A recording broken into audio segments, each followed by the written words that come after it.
Muy buenas noches. Son las 19 horas con un minuto del miércoles 9 de junio de 2021. Aquí en el Palacio Nacional, en México, en la Ciudad de México, vamos a iniciar la conferencia de prensa diaria sobre COVID-19, la pandemia causada por el coronavirus SARS-CoV-2. Hoy vamos a comentar sobre la situación de la epidemia y sobre el avance del Programa Nacional de Vacunación. Ya nos repetiremos hoy, aunque se mostrará en la gráfica, que llevamos 5 meses con la epidemia a la baja, que en el curso de lo que va esta semana se ha mantenido estable la epidemia y que estaremos observando el cambio en el tiempo para ver si continúa el descenso o bien no continúa. Hasta el momento lo que podemos observar son 5 meses acumulados de descenso. Respecto a la vacunación, indicaremos el avance específico y recordaremos algunos de los elementos del plan de vacunación. Hoy queremos comentarles que hemos estado evaluando también todo el ciclo de información. La información ha sido un elemento crucial desde nuestro punto de vista y esperamos que también de ustedes para el manejo de la epidemia. El informar con transparencia plena, de manera constante, de manera abierta, es uno de los principios fundamentales de nuestro gobierno. Lo ha expresado nuestro presidente muy frecuentemente y él mismo es ejemplo de esto. Posiblemente es el único presidente del mundo que tiene una conferencia de prensa todos los días, absolutamente todos los días. Y no podíamos quedar con esa situación epidémica y no utilizar precisamente ese recurso tan importante de la comunicación directa, abierta, circular, de ida y vuelta con el pueblo, con la ciudadanía y desde luego también aprovechando la riqueza, la diversidad de medios de información que existen en nuestro país. Los distintos medios de comunicación, de información, conforman una comunidad de especial importancia en los países libres, en los países democráticos, en los países plurales, especialmente cuando los gobiernos, y en este caso me estoy refiriendo desde luego al Gobierno de México, tienen conciencia de la importancia de la libertad y del respeto a los derechos. Uno de ellos, importantísimo, el derecho a la información, el derecho a la manifestación de ideas, el derecho a la prensa libre. Y por eso es que esta conferencia de prensa fue instruida por el presidente López Obrador, desde luego también por el secretario Jorge Alcocer, y la instauramos muy tempranamente en la preparación de esta epidemia. La primera de estas conferencias de prensa ocurrió no aquí en Palacio Nacional, sino en el recinto de la Secretaría de Salud y ocurrió el 22 de enero de 2020. El 22 de enero de 2020 estábamos a más de un mes de tener el primer caso de COVID-19 en México. Estábamos todavía sin que se conociera públicamente que algunos países europeos y pocos días después Estados Unidos también presentarían los primeros casos de COVID-19 en sus territorios. Pero para nosotros fue crucial empezar a familiarizar al pueblo de México con una situación que ya habíamos identificado desde finales de 2019 como lo que podría resultar en una pandemia. En muchas ocasiones a lo largo de 2020 hemos comentado sobre el momento en que el Gobierno de México empezamos la preparación inmediata para la respuesta a esta pandemia, cosa que ocurrió a finales de 2019, en un momento en donde todo lo que se conocía en el mundo es que en una región remota, en China, existían 44 casos de neumonía de causa no conocida. Y para nosotros fue una señal que en su momento fue recopilada, interpretada, analizada por nuestra unidad de inteligencia epidemiológica y sanitaria y nos permitió arrancar el ciclo de preparación. Pero regresando al aspecto de comunicación, desde que tuvimos esa primera conferencia, recuerdo, por cierto, que uno de los colegas reporteros, que ya hace tiempo no viene, pero consideramos muy valiosa su participación, nos cuestionó por qué hacíamos una conferencia de prensa para algo que no estaba ocurriendo en el país y estaba tan lejos, estaba en China. Incluso nos dijo si estábamos ocultando algo y estábamos a punto de anunciar una situación terrible para México. La respuesta evidentemente fue no, estamos anunciando exactamente lo que se conoce en este momento en el mundo, pero consideramos que es fundamental hacerlo de la manera más oportuna, más abierta, más transparente, más cándida, con los elementos de juicio, dejando en claro también lo que significa la incertidumbre, la situación cambiante de un fenómeno complejo como es una pandemia. A partir de ahí, seguimos informando en una esfera técnica en la Secretaría de Salud. En su momento el doctor José Luis Salomía, director de epidemiología, fue designado por el secretario de Salud como el vocero técnico, dado que ya en 2020 habíamos iniciado también la participación rutinaria todos los martes en el Pulso de la Salud. El Pulso de la Salud es una sección específica que nos ha dado la oportunidad del presidente de tener en la conferencia matutina los martes para comentar de temas de salud. Y quizá recordarán algunas y algunos que precisamente identificamos dos espacios diferentes, uno técnico en la Secretaría de Salud y otro más general, más amplio, para hablar de la política de salud del Gobierno de México, que la usamos en el Pulso de la Salud los martes en la mañana. Pero pronto vimos que los acontecimientos ameritaban un espacio de información aún más amplio y de cobertura mayor en este recinto, en el Salón Tesorería del Palacio Nacional de México, en donde concurren una parte sustancial de los reporteras, de reporteros, de periodistas, de comentaristas, de los medios de información existentes en México. Aquí también quiero señalar algo que no es intrascendente, consideramos que es muy relevante, la convicción del Gobierno de México, y esto asistidos de manera directa por el vocero de la Presidencia de la República, Jesús Ramírez Cuevas, de que aquí se haya abierto a todo tipo de medios de información, desde los medios grandes, televisión, radio, prensa de alcance nacional, los llamados medios corporativos, a una diversidad de medios sociales de distinto tamaño, por supuesto los medios públicos, y nos sentimos profundamente orgullosos de tener en México un sistema público de radiodifusión muy atinadamente encabezado por nuestro querido amigo Genaro Villamil. Pero entonces en este espacio de pluralidad hemos ido informando siempre con base en la evidencia, siempre con base en el conocimiento científico.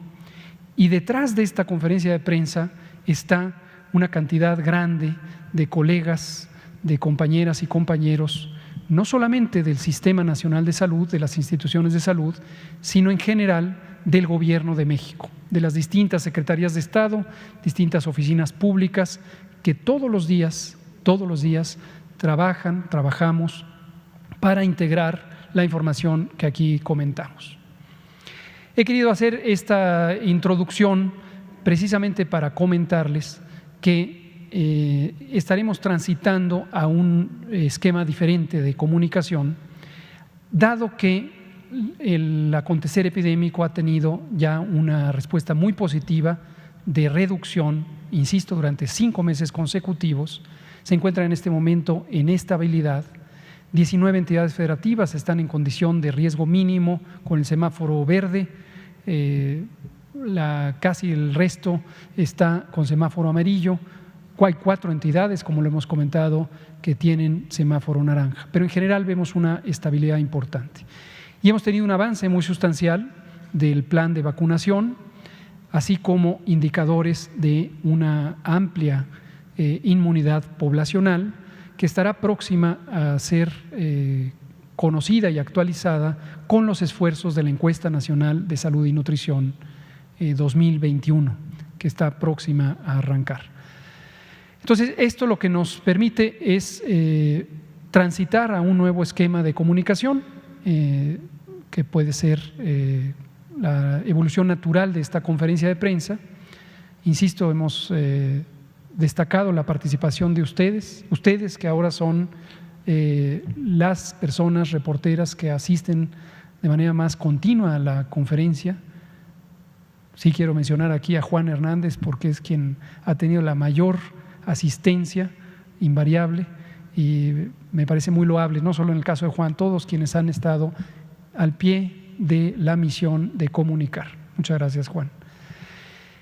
Pero lo estaremos comentando de manera detallada el jueves y el viernes, mañana y pasado mañana, en donde vamos a hacer una recapitulación de la epidemia, de lo que ha ocurrido en términos del acontecer epidémico, del trabajo, en los distintos segmentos: vigilancia epidemiológica, laboratorio, prevención y promoción de la salud, vinculación, coordinación de la respuesta, participación multisectorial, el papel de las organizaciones civiles, la reconversión hospitalaria, importantísima, las distintas estrategias de mitigación, en particular la Jornada Nacional de Sana Distancia y después el proceso de la nueva normalidad, el semáforo y lo que ha significado, y culminaremos desde luego con lo más reciente y en este momento más imperativo, que es la vacunación. Entonces, mañana y pasado estaremos haciendo ese recuento, pero ya quise desde hoy anticipar a nombre de todo el equipo lo que vamos a estar comentando. Y dejaremos, por supuesto, como siempre, los canales abiertos, pero utilizando otros mecanismos, otros recursos. Posiblemente tendremos cápsulas informativas periódicas, siempre tendremos la apertura de tener conferencias de prensa y entrevistas, pero ya en una periodicidad diferente según vaya siendo necesario. Lo comentamos también para todo el pueblo de México y todos quienes nos han estado escuchando a lo largo de este proceso. Y a tono con distintos cambios de ritmo que irán ocurriendo también en el propio ejercicio de gobierno, estaremos pendientes desde varios foros y cubriendo también el resto de la agenda importantísima de transformación del Sistema Nacional de Salud, dirigidos y encabezados por nuestro querido maestro y secretario, el doctor Jorge Alcocer. Le pido al doctor Ricardo Cortés, si es tan amable, presentar el primer bloque, presentaré el segundo segmento y abrimos a preguntas y comentarios. Con todo gusto, doctor López-Gatell, muchísimas gracias. Muy buenas tardes, tengan todas en casa, todas las personas que están en casa nos están viendo a través de su televisor, su dispositivo móvil, cualquier otra forma en que nos puedan ver o escuchar. Y bienvenidas todas y todos aquí en Palacio Nacional. Nuestra curva epidémica, una sola curva epidémica con dos olas distintas, que al momento muestra una tendencia de la semana que tenemos actualmente reportada con respecto a la semana anterior, de una meseta. Es un incremento del 0.3%. Esto lo que significa es que va a continuar una línea horizontal para seguramente llegar a este valle. ¿Sí? Es una cresta, este es un valle, y esto es lo que pudiera significar la endemicidad de la enfermedad. Una enfermedad endémico-epidémica, muy seguramente que tomará ese curso al igual que lo tomó la influenza pandémica 2009 hace algunos años. Actualmente, este 0.3% de incremento lo que representa es que ahora es el 0.8% de toda la epidemia, la que actualmente se encuentra activa. 21.269 personas son quienes actualmente tienen una infección activa. En los últimos 14 días hayan iniciado sus síntomas de enfermedad tipo respiratoria, enfermedad respiratoria aguda. 21.269 personas. De las 2.626.998 personas que se reportan como casos estimados, que siempre recordamos que son las personas cuyo cuadro clínico requirió o las personas requirieron de atención a su salud, muchas de ellas de forma ambulatoria y se recuperaron en casa, algunas de ellas requirieron de hospitalización y un porcentaje también desafortunadamente perdió la vida en esta epidemia. pero muchísimas más personas no tuvieron la necesidad de acudir a los servicios de salud y se recuperaron en casa.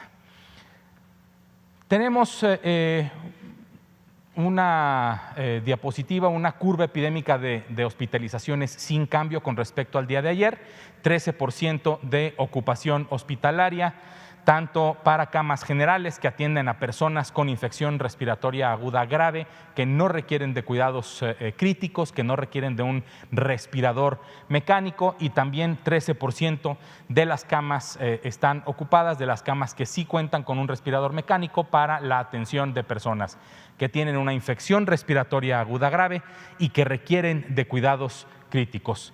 88% es la reducción de los niveles de hospitalización del punto máximo de la segunda ola, que se vio en el mes de febrero, terminando enero, empezando febrero, y ahí empezó un descenso continuo durante los últimos meses hasta llegar al día de hoy con 13% de ocupación para ambos tipos de camas. Muchas gracias.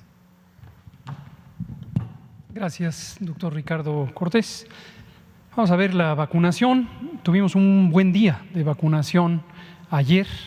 Ya habíamos comentado que hoy estaríamos informando lo que ayer se logró hasta las 20 horas. Hoy es 9 de junio, esto es lo que se logró ayer, 8 de junio, martes. Fueron 507,703 dosis en un solo día. Esto nos está regresando, como verán, al ritmo de una semana de buen rendimiento, de un trabajo eficiente de nuestras unidades de vacunación. En este momento, el grupo de población que más contribuye a ese avance son las personas de 40 a 49 años.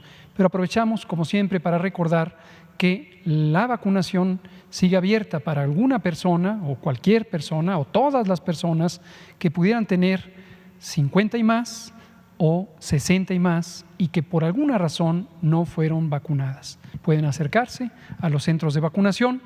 Preferentemente hay que cuidar que no se haga en masa, como ocurrió la semana pasada en uno de los centros en la Ciudad de México, en donde algunos fomentadores de este proceso de masa vimos que llevaron a las personas adultas mayores en bloque. Hay que seguir cierto orden. Desde luego, si cada quien de manera espontánea y no incitada se presenta al centro de vacunación, pues no debería haber ninguna complicación, pero son muy bienvenidas. Las mujeres embarazadas también, ayer hablamos del número, arriba de 190,000 mujeres ya vacunadas, pero toda mujer embarazada de 18 años de edad o más, que tenga 10 o más semanas de embarazo, esto es el segundo trimestre o el tercer trimestre del embarazo, puede acercarse a vacunarse. Es muy recomendable registrarse en el portal mivacuna.salud.gov.mx. El registro es sumamente fácil, sumamente rápido y se logra tener una ficha de identificación básica que tiene ya un código QR que facilita el proceso de registro de la vacunación. En las zonas rurales, para aquellas personas que pudieran tener esta inquietud, donde evidentemente no hay un acceso tan amplio al Internet, tenemos otros mecanismos muy diferentes que han estado a cargo del excelente trabajo que hace el sistema del bienestar del Gobierno de México, de los y las servidores de la Nación, y directamente se asiste a la comunidad para que tengan este proceso de registro, y eso ocurre generalmente en el punto de vacunación. Pero la dinámica es muy diferente en zonas urbanas, donde existe gran cantidad de población, y además la operación ocurre principalmente en los macrocentros o los megacentros. La siguiente, por favor. Aquí vemos la distribución por entidad federativa. Vemos que prácticamente todas las entidades federativas regresan a estar vacunando. Ayer veíamos, con el fin del ciclo semanal inmediato previo, varias entidades que ya no estaban vacunando. No se quede con la idea de que ya se perdió la oportunidad en la entidad federativa donde usted vive. Ya va a tener, obviamente, la oportunidad en su municipio. Las brigadas correcaminos se están moviendo de un municipio al otro, al otro, al otro, y ya tenemos programado con antelación dónde lo van a hacer. La siguiente.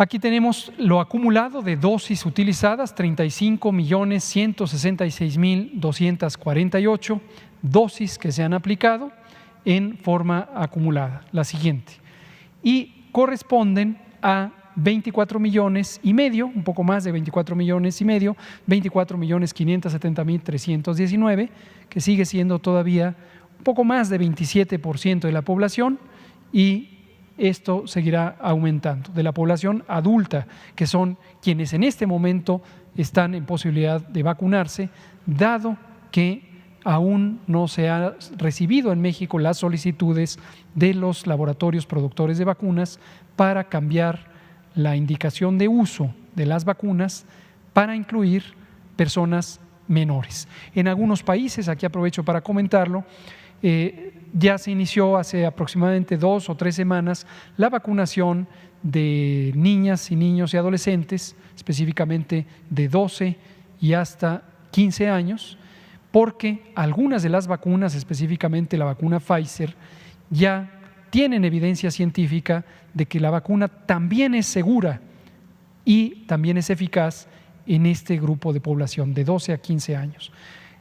Ayer inició también uno de los países de América Latina a utilizar esta vacuna en esa población. Es muy probable que nosotros en algún momento recibiremos ya el expediente por parte de Pfizer, y parece ser, hasta donde tenemos conocimiento, que la evidencia es muy sólida, muy consistente, y en su momento lo analizará COFEPRIS y, si lo consideran pertinente, será autorizada.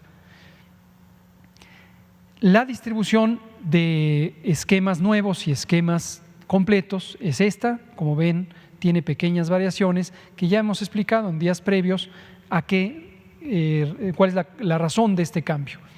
Cuando esta cifra aumenta, cuando el porcentaje de esquemas nuevos aumenta, es porque se logró una vacunación más acelerada. Por ejemplo, hoy tenemos 507,000 dosis de vacuna y esto subió de 41 a 42%. Si hubiéramos tenido aún más, esto posiblemente hubiera cambiado también en porcentaje. Son esquemas nuevos.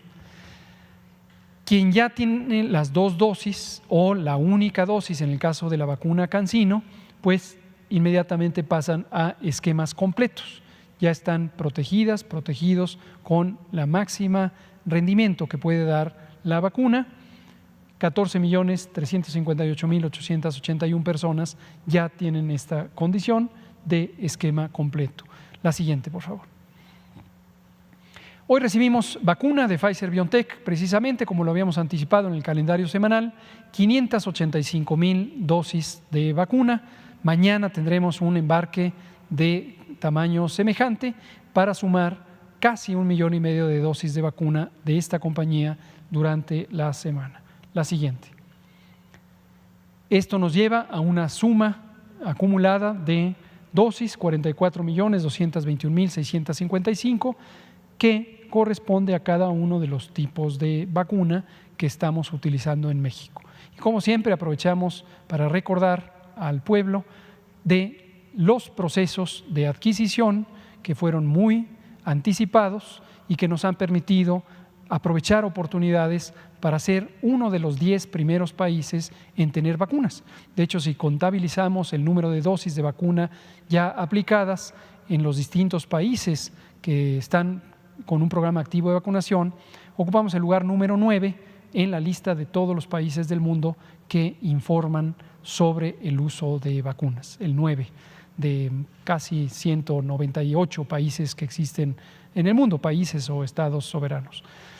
Y lo otro también que es importante que la población sepa, sobre todo porque, como hemos visto recientemente, surgen oleadas de desinformación, surgen posturas antivacunales que empiezan a sembrar inquietudes, dudas, descalificaciones, alarmas no fundamentadas sobre la calidad, la seguridad y la eficacia de las vacunas. Estas 5 vacunas que utilizamos en México han sido autorizadas en varios países de los que están activamente vacunando, y esto también en México sigue un proceso de análisis de la evidencia para llegar a la autorización de uso de emergencias, lo que permite que en la población mexicana se usen vacunas precisamente de calidad, seguras y eficaces. Los ensayos clínicos, los estudios de las vacunas para apreciar sus perfiles de seguridad y de eficacia siguen en curso para todas estas vacunas y también otras que en este momento no tenemos en uso en México. En México, además de estas 5, se le ha conferido autorización de uso de emergencia a otras 2, una vacuna de la India y la vacuna Johnson & Johnson, de la que hemos hablado recientemente a propósito del generoso donativo del gobierno de Estados Unidos a México. La siguiente, por favor, y penúltima, el calendario. Como lo anticipamos al inicio de la semana, solo tendríamos la vacuna de Pfizer-BioNTech. No descartamos que pudiéramos tener noticias positivas sobre el proceso de liberación de la vacuna AstraZeneca. Especificamos para conocimiento público, el proceso de liberación ya no está en manos de COFEPRIS en este momento. COFEPRIS desde hace al menos una semana, es un poco más, es casi 10 días, culminó todo el proceso de inspección, verificación, las 15 pruebas farmacopéicas que se le hacen a todas las vacunas y afortunadamente identificó que el producto fabricado, recordar que se fabrica en Argentina y se envasa en México, ya está en perfectas condiciones. Pero estamos esperando un proceso interno que realiza AstraZeneca con Liomont, la compañía mexicana que realiza el envasado, y necesitamos tener el certificado también por parte de ese proceso interno. La suma de los 2 certificados, el certificado propio de la compañía y el certificado que tiene el Gobierno de México por parte de COFEPRIS, tienen que coincidir, y si coinciden, como esperamos que ocurra, entonces se libera la vacuna. Pero deseamos que pronto AstraZeneca resuelva este asunto de carácter técnico-administrativo con Liomont. A ellos son a quienes estamos esperando. El Gobierno de México ha hecho toda su parte. Y ojalá tengamos ya una respuesta positiva para poder anunciar la liberación de lotes de la vacuna Astra, como solemos hacerlo para el caso de Pfizer, que insistimos en reconocer la compañía que ha mostrado la mayor regularidad y puntualidad en sus entregas. La última es el recordatorio de embarazadas. Ya no lo repetiré, pero ahí está, ya lo dijimos, 18 años y más y 10 o más semanas de embarazo es lo que pone la circunstancia para que las mujeres sean vacunadas. Mujeres de esas edades, 18 a 39 años de edad, que no estén embarazadas, serán vacunadas, por supuesto, pero no en este momento, cuando les corresponda por su grupo de edad. Vamos a abrir a preguntas y comentarios. Empecemos con Juan Hernández, nos pasamos con Janet Galindo, que lleva 2 o 3 días esperando, y nos seguimos por allá con ustedes 2.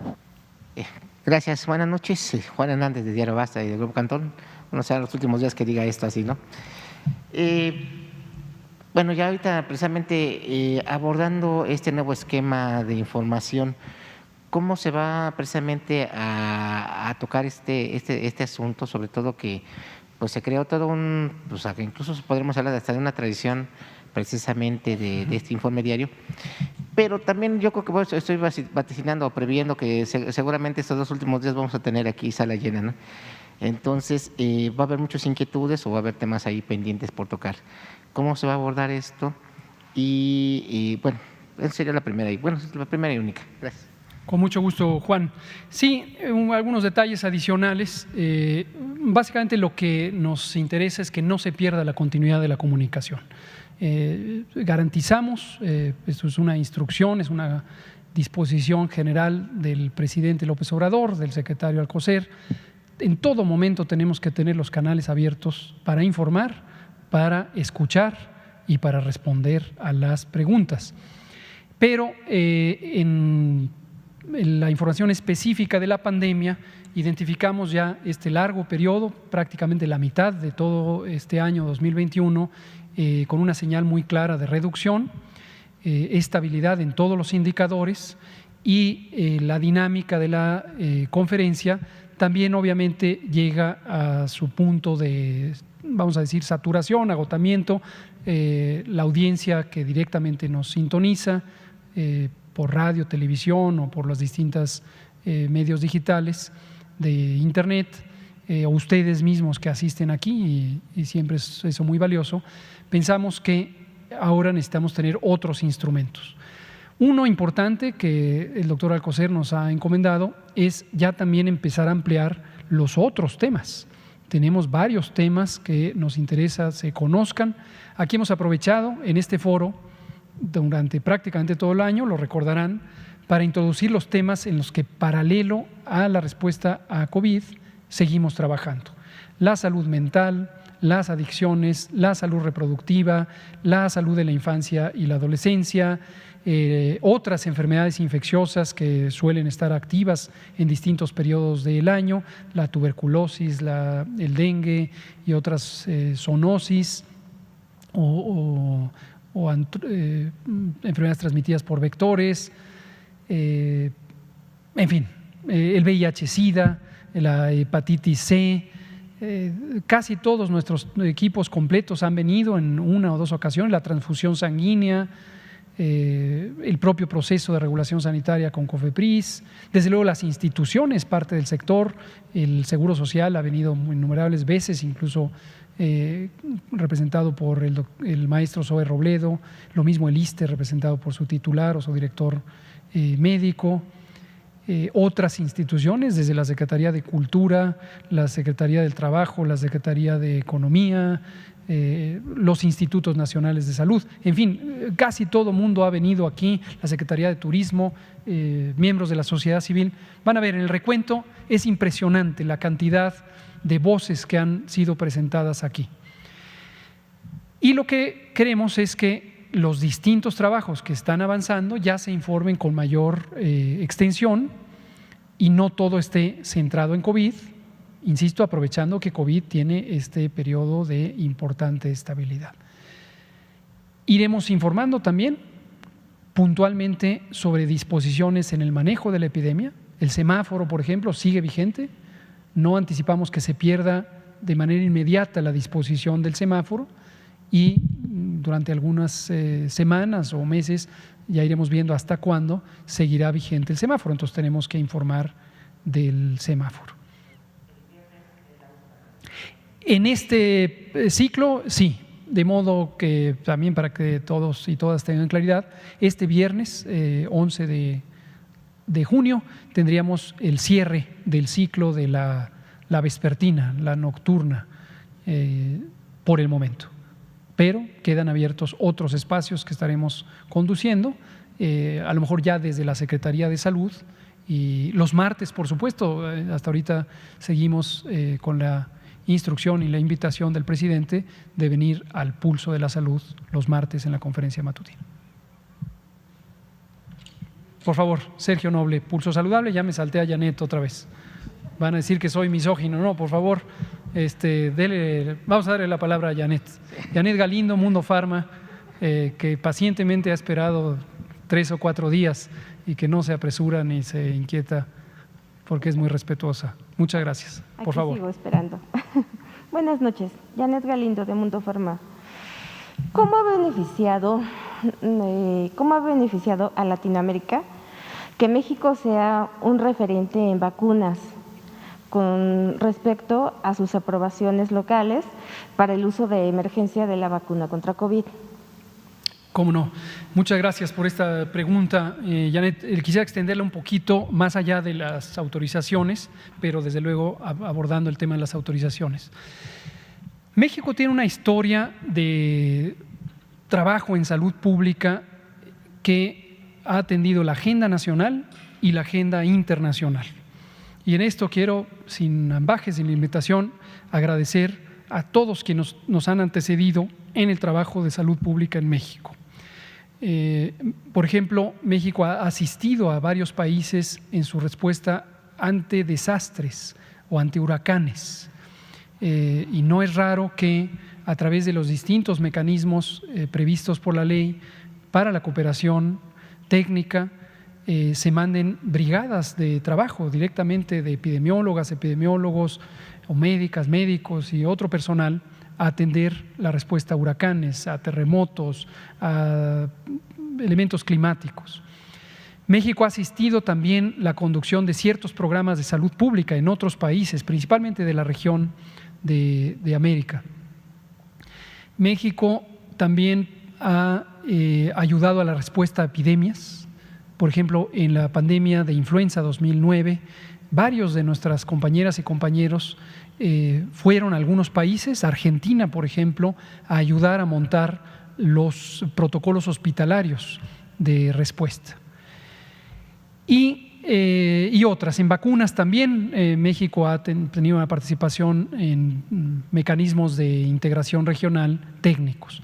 Uno de los espacios que también es importante reconocer es la Organización Panamericana de la Salud. A través de la Organización Panamericana de la Salud se nos ha solicitado estos apoyos en muchas de las ocasiones y a través de ellos se ha brindado la asistencia. En otros casos es una relación directamente binacional o a través de otros mecanismos.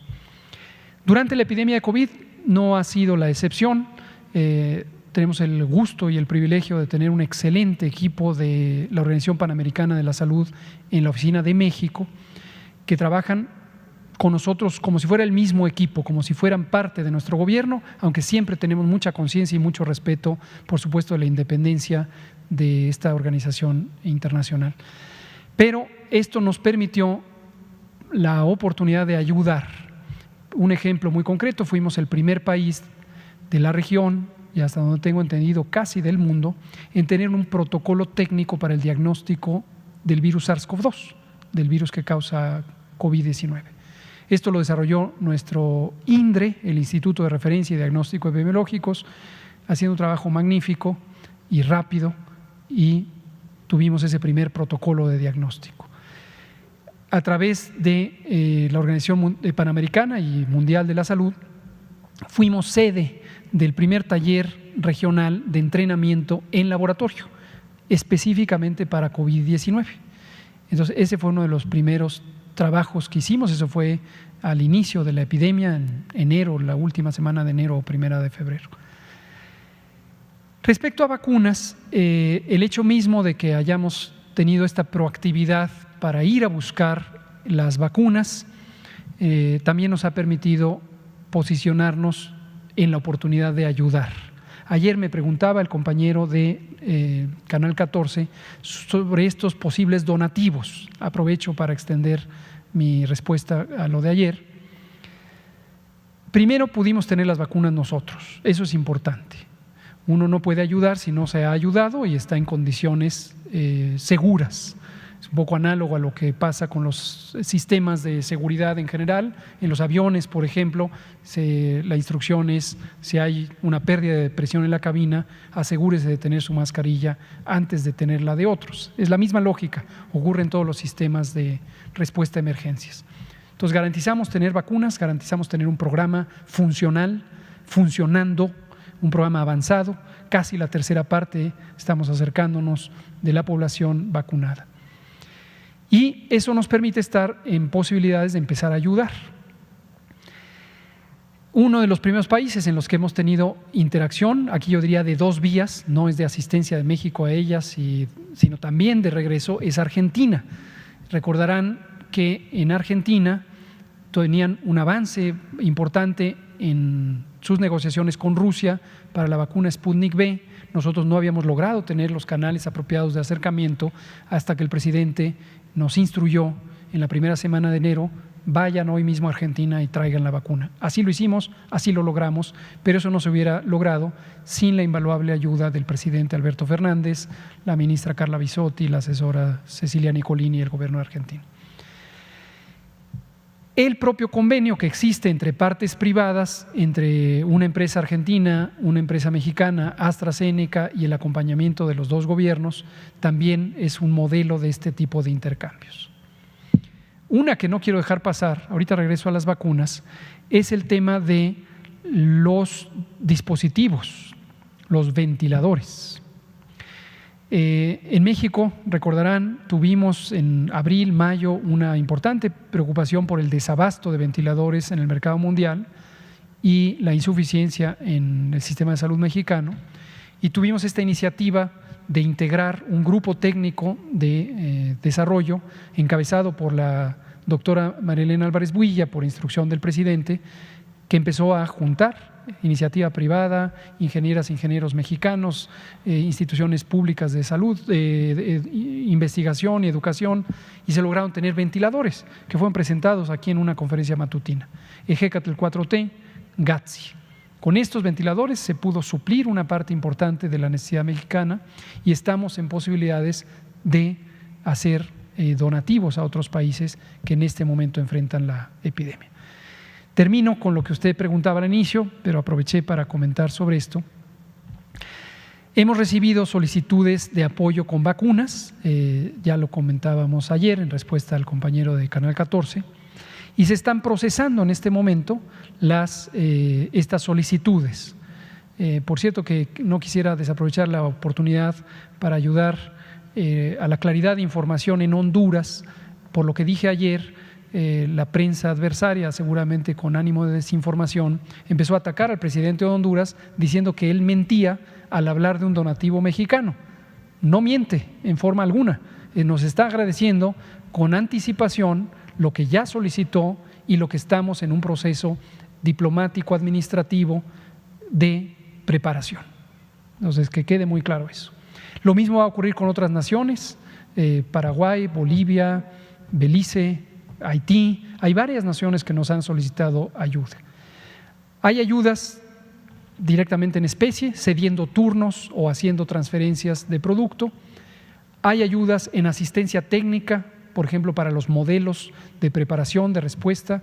Vamos a compartir nuestro modelo de organización del operativo Correcaminos para lo que pueda ser de utilidad en esos países. Usted lo que preguntaba era sobre la autorización. Esto es interesante y tiene que ver también con el contexto en el que debe situarse lo que ayer comentábamos a propósito de algunas preguntas que hacía una compañera que hoy no vino. Cuando estamos en una pandemia, todos los países, todos los estados nacionales soberanos tenemos la misma inquietud. Queremos tener productos seguros, de calidad y eficaces. Y el tiempo de procesamiento es crítico, porque si uno se tarda mucho, se pierde la oportunidad de salvar vidas, de reducir daños, de atenuar la epidemia. Las agencias de regulación sanitaria, los análogos de COFEPRIS, tienen distintos grados de dominio o de acercamiento a la evidencia científica para la aprobación de vacunas. Sería francamente insensato suponer que cada agencia va a trabajar por sí misma y no va a prestar atención a lo que se ha hecho en otros países. Ayer poníamos el ejemplo de la vacuna CanSino y lo valioso que fue el acercamiento con la Agencia de Regulación Sanitaria de Chile, el Instituto de Salud Pública de Chile, que tiene esa atribución, para conocer la evidencia científica que ya estaba en manos de la autoridad sanitaria chilena. Por ahí fue publicada en varias redes sociales a lo largo de la noche de ayer y que muestra una alta eficacia y desde luego un buen perfil de seguridad de la vacuna. Esa evidencia fue incorporada en COFEPRIS. Argentina mismo, el expediente de Sputnik V, recordarán que lo trajimos al regreso de la misión en Argentina en enero para que fuera incorporado directamente a COFEPRIS, analizado, evaluado, y eso fue gracias a que ANMAT, la Agencia de Regulación Sanitaria de Argentina, ya había hecho un cuidadoso trabajo de análisis. Nosotros tenemos algunas experiencias semejantes, ahora al revés, donde autorizaciones sanitarias de COFEPRIS han sido de ayuda para otras agencias. Un ejemplo es la vacuna Covaxin, de origen de la India, que México revisó y aprobó con una recomendación unánime del Comité de Moléculas Nuevas, no porque tuviéramos un plan inmediato de comprarla, porque nosotros ya habíamos satisfecho nuestra necesidad, sino porque algunos países de América Latina estaban en esa oportunidad, pero su agencia de regulación sanitaria no tenía todos los elementos para dar una autorización. Entonces, con todo gusto, procedimos al análisis y el ejemplo de México sirvió a la confianza de las agencias de regulación sanitaria de otros países. Gracias. Y de esta forma y de esta forma pues vamos a apoyar también a Latinoamérica. Y otra pregunta, doctor, Por favor. rápida. No hace mucho se comentó que COFEPRIS tenía un rezago de 60,000 aprobaciones en diferentes ámbitos, en diferentes trámites. ¿Qué ha pasado con este rezago que se tenía? ¿Ya se avanzó o seguimos? ¿Cómo no? Gracias. Con mucho gusto. Según nos informa el comisionado Alejandro Sbartz, se ha avanzado no solamente en resolver cada uno de estos expedientes, sino en el proceso por el que se llega a resolverlos. Es interesante, meses atrás, esto lo comenté aquí en la conferencia, cuando todavía no llegaba el doctor Sbartz, convocamos, me pidió el secretario Alcocer que convocara a la representación de la industria farmacéutica. Entonces convocamos a Canifarma, la Cámara Nacional de la Industria, a AMIF, a MELAF y a ANAFAM, las tres más grandes asociaciones de la industria farmacéutica. Iniciamos un diálogo abierto, dejando absoluta claridad de que el diálogo era para construir con un principio básico que era eliminar la corrupción, eliminar la discrecionalidad, y que a todos quienes participaran en esa mesa de diálogo nos interesaba tener una agencia de regulación sanitaria robusta técnicamente, con autonomía técnica y de gestión, y que fuera cada vez más profesional, más transparente, más equitativa. Con esos parámetros, las propias Canifarma y las asociaciones trabajaron, y lo agradecí en su momento, lo vuelvo a agradecer, y nos presentaron un análisis que hicieron de esos rezagos, de cuáles eran los trámites que estaban rezagados. COFEPRIS, dicho sea de paso, esto para conocimiento del público en general, no solo se dedica a medicamentos, no solo da aprobaciones de medicamentos, autorizaciones o registros sanitarios, sino que hace la regulación sanitaria de todo lo que se puedan imaginar: alimentos, agua, espacios públicos, espacios privados de uso público como restaurantes, cines, teatros, hoteles, importaciones, productos agrícolas, agroquímicos, cosméticos, juguetes, todo lo que ustedes se puedan imaginar que está a su alrededor.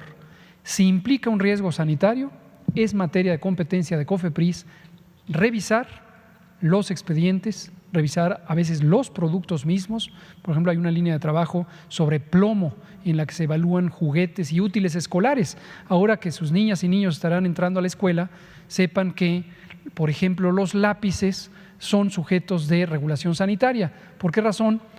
Antiguamente los lápices se hacían de un material que contenía plomo, y entonces en la mina de lápiz, y obviamente eso es no adecuado para niñas y niños que están propensos a chupar eso, y el plomo es un producto tóxico. Un ejemplo de muchísimos que hay. Entonces, regresando aquí con Janet Galindo de Mundo Pharma, con este trabajo nos expusieron el análisis y nos mostraron que 3/4 partes del rezago estaban en 3 trámites: el trámite de registro sanitario, la obtención del registro sanitario, el trámite de renovación del registro sanitario y el trámite de publicidad profesional o dirigida, no tanto al público, sino la industria farmacéutica va con los profesionales de la salud y les hace presentaciones o les da folletos y demás instrumentos de información, y esos tienen que ser evaluados por COFEPRIS para que cumpla ciertos criterios de veracidad, claridad, etcétera, consistencia, etcétera. Entonces, ante la pregunta de cómo se ha avanzado, más que darle un número, que en este momento no lo tengo, nos lo puede dar el doctor Sbartz, pero se avanzó en las reglas de esto.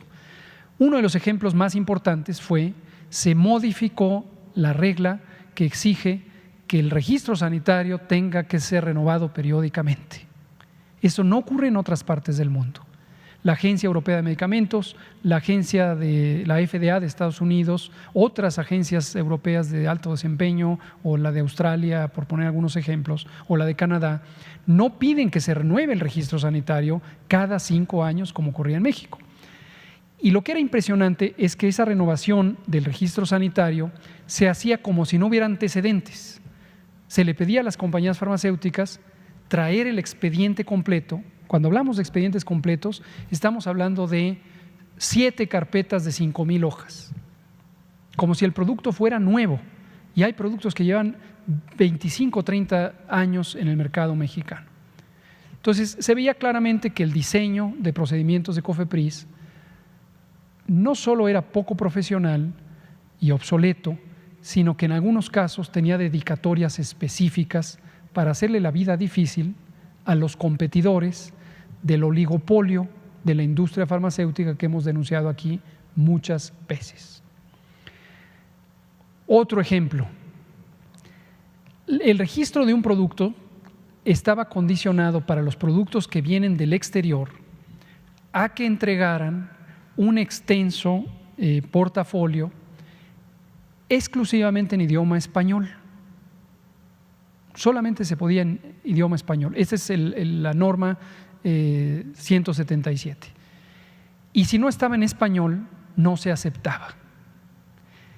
Esto, para que se den una idea, implicaba además estar alimentando un mercado de traductoras y traductores, peritas y peritos especializados, muy cerrado, que también funcionaba con cierto conflicto de interés porque controlaba el acceso y las compañías, o sea, no crean que esto es barato, invertían 2 o 3 millones de pesos solamente en hacer la traducción y la preparación y la certificación del expediente. Y esto las compañías extranjeras lo tenían que hacer cada año. Imagínense lo fuera de lugar que era esto, que refleja nuevamente una visión muy reducida del elemento técnico, pero sobre todo una actitud mafiosa de protección de los oligopolios de ciertos segmentos de la industria que opera en México. Y era un proteccionismo disfrazado de rigor técnico. Esos son 2 ejemplos, desde luego ya no nos da tiempo de extenderlos más. Alguna vez dijimos que si habláramos de COFEPRIS necesitaríamos todo un mes de conferencias de prensa, pero estos son 2 ejemplos de cuál es el cambio estructural y sustancial que tiene COFEPRIS al respecto de este pequeño segmento que es la autorización de productos para la salud, y es solo un pequeño segmento del vastísimo universo de responsabilidad de COFEPRIS. Muchas gracias, Janet Galindo, Mundo Farma. Vámonos allá atrás con el compañero de… ya estamos dejando a Sergio. Sergio Noble, Pulso Saludable, allá atrás con Ignacio de Alba, Pie de Página, y luego los compañeros de Canal 14. Por favor. Buenas noches, Sergio Noble, de Pulso Saludable. Doctor Gatell, mencionaba usted otros temas de salud. ¿Estos serán dados a conocer a través de conferencias en Secretaría de Salud como era antes de la pandemia? Sí, pero sin un calendario fijo. A lo mejor dejamos durante algunas semanas una fecha fija, qué sé yo, los jueves, para tener un punto de llegada, y que tengamos martes del Pulso, jueves allí en la Secretaría, y luego vamos a ir transicionando a otros modelos. De acuerdo. Esta otra pregunta es para usted y para el doctor Cortés.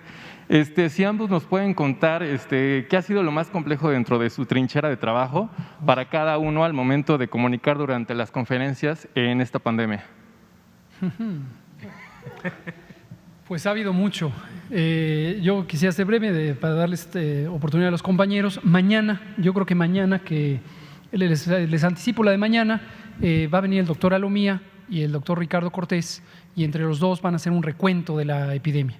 Y vamos a tener uno de los elementos indudablemente referido a la comunicación y cómo fuimos articulando los instrumentos de comunicación, respondiendo ante la necesidad pública,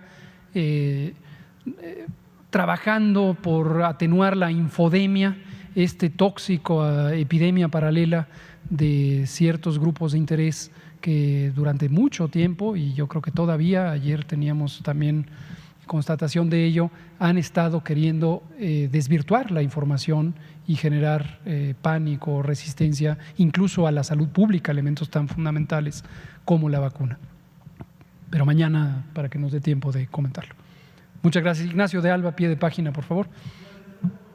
Uno de nuestros lectores tiene una duda. Nos platica que un familiar de él se aplicó la vacuna Sinovac, el esquema completo, y un mes después de haberse aplicado la segunda dosis, se hizo una prueba rápida de anticuerpos y la prueba salió negativa.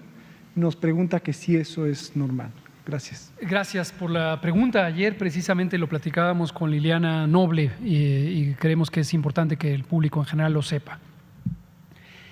Las pruebas de anticuerpos fue la prueba, ¿verdad? De anticuerpos, lo que miden o detectan son los anticuerpos en la sangre o en el plasma o el suero humano, que son los componentes líquidos de la sangre.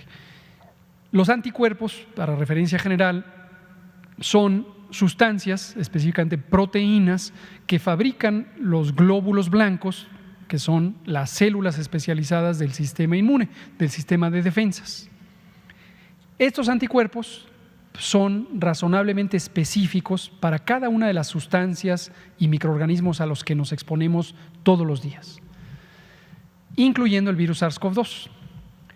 Generalmente cuando uno sufre una infección, a quien ya nos dio COVID, por ejemplo, generalmente eso estimula a nuestros glóbulos blancos para que se multipliquen, se especialicen y formen un conjunto de células que se llaman células plasmáticas que estarán fabricando anticuerpos en ese momento en respuesta a la infección y en el futuro. Y hay un grupo específico de células también del conjunto de los glóbulos blancos que se llaman de memoria, que mantienen, háganse de cuenta que el registro, la ficha del sujeto sospechoso, que en este caso es el virus SARS-CoV-2. Y entonces, si un mes después, 5 meses después, 1 año después, 8 años después, vamos a suponer que sea el caso, ya hemos dicho que no hay evidencia todavía de cuál es la duración de la inmunidad a COVID, pero usando el caso general, regresa el organismo infectante a nuestro cuerpo, esas células de memoria mandan una serie de señales químicas que en un tiempo muy corto estimulan la multiplicación de esos linfocitos B que se convertirán en células plasmáticas y fabricarán nuevos anticuerpos. Esto es el proceso de inmunidad explicado de manera simple y breve. ¿Qué pasa si una persona, por ejemplo, ya le dio COVID y se hace una prueba de anticuerpos, o ya le pusieron una vacuna, Sinovac o cualquier otra? ¿Qué esperaría esa persona? Lo que esperaría es que en un tiempo razonable, vamos a decir después de 15 días, si le miden anticuerpos en sangre, encontrara que tiene concentraciones altas de anticuerpos contra el virus SARS-CoV-2. Esto es lógico pensarlo, pero aquí hay un elemento crucial. La velocidad de respuesta, la duración de respuesta, la intensidad, la magnitud de la respuesta es sumamente variable de persona a persona. Pero no solo eso, los métodos de laboratorio para medirlo todavía son muy variables. Todavía no se han normalizado o estandarizado. Laboratorio 1 usa cierta técnica, cierta máquina, ciertos reactivos y le da un resultado. Para la misma persona, el laboratorio 2 le puede dar un resultado completamente diferente. Y no nos referimos a calidades técnicas de los laboratorios ni específicamente de México. Esto ocurre en todo el mundo. El proceso de normalización, es decir, que todos tengamos la misma técnica y que sean comparables, lleva ciertos meses y ciertos años de investigación científica, de desarrollo tecnológico. Así ha ocurrido con todas las infecciones. Entonces, en conclusión, el colega que se lo preguntó o cualquiera que esté en esa situación, no tengan la expectativa de que es necesario medirse los anticuerpos y mucho menos de que si se los miden y les salen bajos o nulos, piensen que no tienen inmunidad. Todavía es precaria, insisto, en el mundo entero, la tecnología de medir los anticuerpos contra COVID-19. ¿De acuerdo? Y hago un pequeño corolario, ya no están marcando que se nos acabó el tiempo, solo diciendo lo siguiente. Por eso es que estas propuestas que se han hecho en algunos países de tener una especie de pasaporte sanitario en donde se registre, están proponiendo medios electrónicos, quien ya tuvo inmunidad, ya sea por vacuna o por infección, como un pase de entrada o salida, carece de un fundamento científico sólido. La Organización Mundial y Panamericana de la Salud se han pronunciado vehementemente en contra de este tipo de disposición porque es inconsistente con la evidencia científica y con el desarrollo tecnológico de detección. Muchas gracias. Una disculpa a nuestros compañeros de Canal 14, ya no nos dio tiempo, pero mañana empezamos con ustedes y les damos la palabra. Muchas gracias. Aquí termina la conferencia. Nos vemos mañana para nuestro cierre jueves, viernes con el resumen de la epidemia y transición a la siguiente fase. Gracias.